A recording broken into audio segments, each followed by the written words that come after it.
नवरंगपुर जिला उमरकोट पौरांचल अधीन ओमफेड दुग्ध शीतलीकरण केन्द्र में आज एक अभावन दृश्य देखा सकाळे और संध्यारे चाषी मैंने क्षीर नहीं केन्द्र को आसीथिबा बेले केन्द्र में क्षीर संग्रह कर फल चाषी मैंने निराश होई ओमफेड कार्यालय सम्मुख में आनी समस्त क्षीर ढाली देते।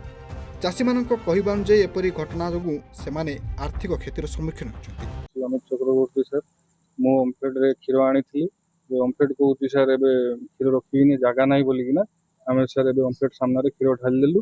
एवं ऑफिस कहूँ सर ओमफेड क्षीर रखुना माने डायरी रे जगह ना बोलिकिना क्षीर रखुना एवं आम क्षीर दे पार्नु सर आम क्षीर ढाली देलु ओमफेड सामने। किस कथा जानु आम ये क्षीर धरिकी आसलु ओमफेड पाखे कहते जगह ना डायरी क्षीर रखुना से आम तुम क्षीर रखिपारूना। एवं सर आम चाषी मन क्षीर आनीचु माने कलेक्शन करिकिना एबे आम तो चाषी मन क्षीर रिटर्न कर पारू ना। क्षीर जिनसा तो सर बेसी टाइम रहू ना क्षीर फाटी जाऊँगी। आम घरे नहीं कौन करूँ ताठू भल ओमफेड सामने क्षीर ढाली देकिना आम घर को जीवु सर। सर आम हूँ सर माने क्षीर कलेक्शन करने आम ओमफेड अधिकारी को आम कौन जानी सर आपण मैंने आसने पचारे कौन होना कौन।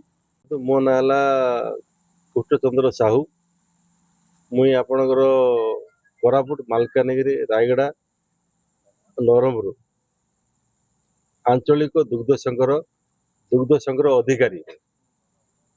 आज जो समस्या उपजिला आपणकर नवरंगपुर जिले में आज आपण मैंने बाइट मोर मंतव्य नौ जे जयपुर डायरी ओमफेड क्षीर आमर रिसीव करूना। आमर क्षीर आम विभिन्न समिति दुग्ध चाषी मान पाखु खरा राति आम संग्रह करुचु किंतु जयपुर डायरी ओमफेड आमर क्षीर को ताको रिफंड करुच्ची रिजेक्ट कर दौची।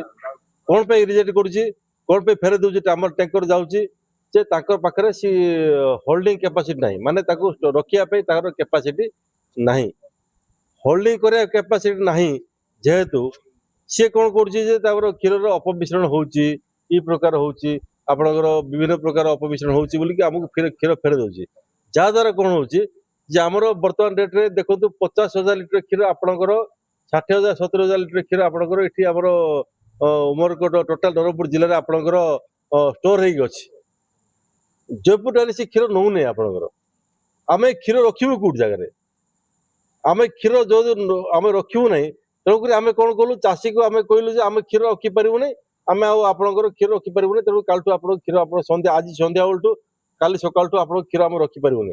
आ विषय आम ओमफेड कर्तृपक्ष को बारंबार जनईचु विषय जे जयपुर ओमफेड ये प्रकार प्रोब्लेम अच्छी आपणकर ओमफेड कर्तृपक्ष कौन प्रकार ये प्रकार निष्पत्ति नहीं पाना जे चाषीर क्षीर कु प्रकार भाव में उठिबो।